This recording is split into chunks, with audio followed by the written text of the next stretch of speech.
Situation जो है वो खासी खौफनाक है, और खौफनाक इसलिए है, आई बिलीव कि अमेरिका विल टीच इसराइल, और जो इसराइल अमेरिका के साथ करेगा वो आप सुन लें।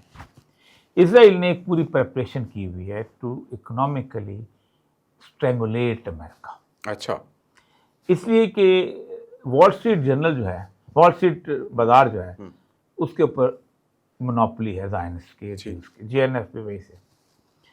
अब बैंक वो तो रह नहीं गए कि जनाब खाता भी होगा तो फलाना भी होगा, ले आओ, और अब उन्होंने एक लैपटॉप बंद करना है अपना वॉल स्ट्रीट से और यरूशलेम में खोल लेना है।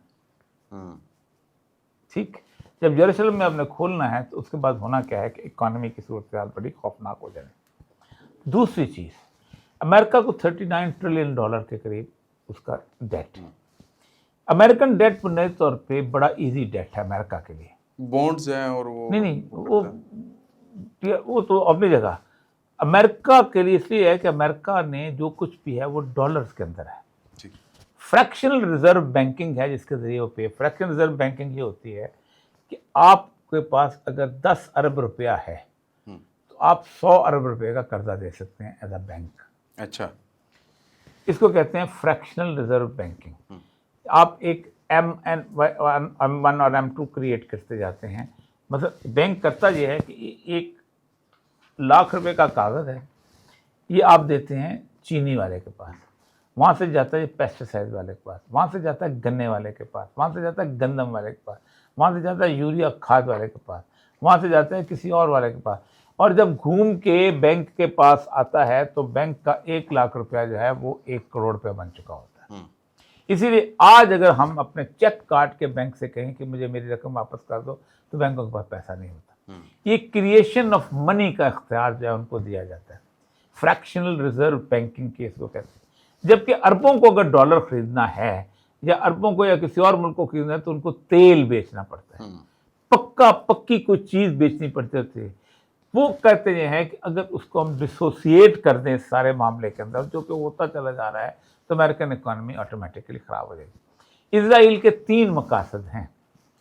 नंबर 1 मकसद उनका ये है कि इस इलाके से मुसलमानों का मुकम्मल इनखला, ठीक है। नंबर 2, इस इलाके से उसके तमाम दुश्मन मुल्कों की वो जो बेसिस हेजेमनी है उसका ख़ात्मा। और नंबर 3 बात यह है कि दुनिया की जो बड़ी रियासतें हैं जो कल को इमाम मेहदी की आलमी हुकूमत का लिए ख़तरा पैदा कर सकते हैं, उनकी कुव्वत की कमी।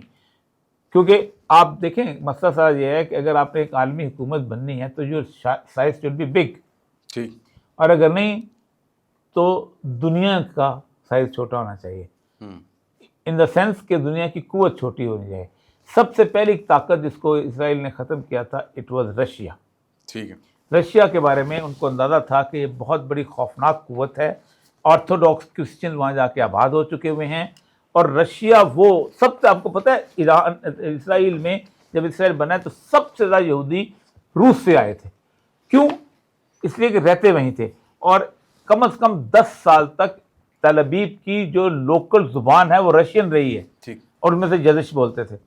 रशिया को साथ उन्होंने उस ज़माने में वादा किया था कि ठीक है, बरतानिया ने हमें यहाँ बात कर दिया है तो हम फर्स्ट वर्ल्ड वॉर जो है इसमें हम तुमको कुस्तुनतुनिया दे देंगे ताकि तुम्हारे ऑर्थोडॉक्स जो है ना क्रिश्चियन, ऑर्थोडॉक्स क्रिश्चियन वो हैं जो 25 दिसंबर को क्रिसमस नहीं मनाते, खंजीर नहीं खाते, ठीक है, ईसा के बीबी मरियम की तस्वीरें नहीं लगाते। इनका हेडक्वार्टर बेसिकली यूगोस्लाविया में है, लेकिन रशिया में सारे के सारे वो। और सबसे ओल्ड जो है वो स्कूल वो ऑर्थोडॉक्स का नहीं, ओल्ड नहीं है, ओल्ड तो खैर रोमन में डिवीजन हो गई थी। अच्छा। जब रोमन एम्पायर ख़त्म हुई है ना, बड़े ना जैसे लोग हनीबाल और जब, तो हुआ ये था कि आधा चर्च जो था वो कैथलिक्स है। कैथोलिक कहते हैं वसीउल मशरब, जिसमें हर चीज़ सारे आ जाए। तो पोप के पास कैथलिक्स रह गया था। इन्होंने कॉन्स्टेंटीन के कैथलिक जो था, जब ब्लू मॉस्क और आया सोफी, वहाँ पर अपना हेडक्वार्टर बना लिया था, बाज़ंतीनियन। ये रसूल अकरम सल्लल्लाहु अलैहि वसल्लम के आने से पहले की बातें। तो आपकी जो लड़ाई थी वो किन के साथ थी? ऑर्थोडॉक्स चर्च के साथ थी। तो ऑर्थोडॉक्स चर्च को वो कहते हैं कि हम तुम्हें दे देंगे, वो बड़ी खुशी खुशी। इसीलिए प्यूटन जो है वो कहता है कि 12 चर्च हर साल नए बन रहे हैं वहाँ पर, और इट्स कन्वर्टिंग इनटू ए, वो कहता है कि अमेरिका जो है it's a gay Soviet Union और we are a Christian country. तो इनको वादा किया, और अगर तुम यूक्रेन फतह कर लोगे तो हम तुम्हें दे देंगे। फर्स्ट वर्ल्ड वॉर में वो सारे ऑस्ट्रो हंगेरियन में सारे जूस थे, बड़ी ताकतवर कौम थे, क्योंकि जाहिर बात है 1894 में इन्होंने प्रोटोकॉल ऑफ द ज़ायनिज़्म लिख लिए थे और उसके ऊपर इन्होंने एक तय कर लिया था, अब मार नहीं खानी हमें, अब हम तुम्हारी जैसी की तैसी दुनिया पर रूल करके दिखाएंगे। तो उन्होंने यूक्रेन फतह कर लिया पोलैंड की नाराजगी के बावजूद। अब यूक्रेन में आप खड़े हो तो सामने आपको कुसुंतुनिया नजर आता है, बीच में तो एक छोटा समुद्र है बॉस्फोरस। इन्होंने कहा वो ये क्या हो गया। तो उस वक्त मूवमेंट चल रही थी लेनिन की और इसकी, और आपको पता है कार्ल मार्क्स भी ज्यू था। जी बिल्कुल। तो इन्होंने वहाँ पर अपने ज्यूज जितने भी थे रशिया में जो रहने वाले ज्यूज थे यहाँ से बेच के फिर फोर्सेस को भी वापस टर्न कर दिया। ज़ार की जो फोर्सेस उनके अंदर भी इनका इन्फ्लुएंस था कि क्या लड़ते हो, वो तो मूवमेंट जाए। तो 1917 का इनकलाब आ गया। तो 17 का इनकलाब आया right in the middle of the first world war. तो लेनिन ने जो पहली तकरीर की उसने कहा ये सरमायादारों की जंग है, हमारा क्या काम है इसके अंदर। तो कुस्तुनतुनिया भी गया और सब कुछ गया और रूस अपने। अब उनको ने रूस को पहले ख़त्म करना था क्योंकि रशियंस इनको बहुत अच्छी तरह जानते हैं, क्योंकि रशिया में अंदर जो इनके साथ हुई है, इसीलिए आपको पता है कि उन्होंने कैसे लड़ाया।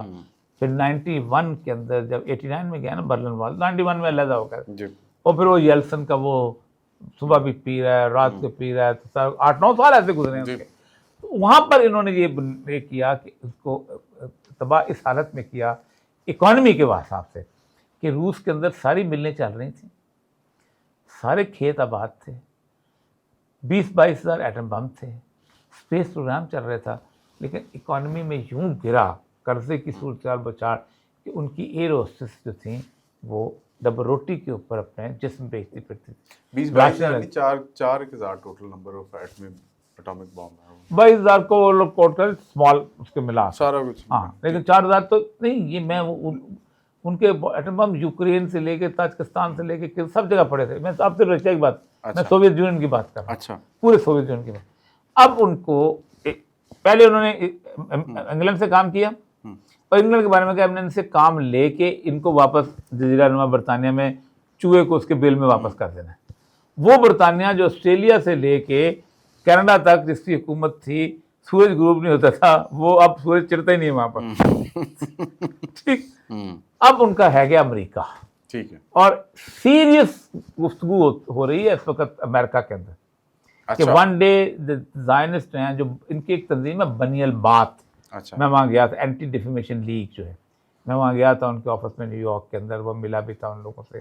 और वो बेसिकली वो ज़ायनिस्ट ने बनाई है कि हमारे खिलाफ तुम क्यों कर। आप अंदाज़ा करें कि इनका एक फ़ंड है JNF, ये 1901 में बना था, ज्यूइश नेशनल फंड। इसको वो ज़ायनिस्ट नेशनल फंड नहीं कहने देते।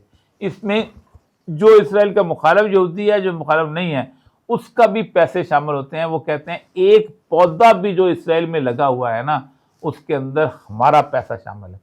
लॉस वेगस में 3 कसिनो चलते हैं जिसको वे हराम समझते हैं, लेकिन उस कसिनो की आमदन जो है वो सारी की सारी जो है वो यहाँ आती है। तो उनका फीडबैक भी ठीक है, उनका बाकी चीज़ें भी ठीक है, और रसूलुल्लाह सल्लल्लाहु अलैहि वसल्लम की पेशगोइयाँ भी जो नज़र आती हैं कि ये जो हैं ये कहाँ तक आएंगे।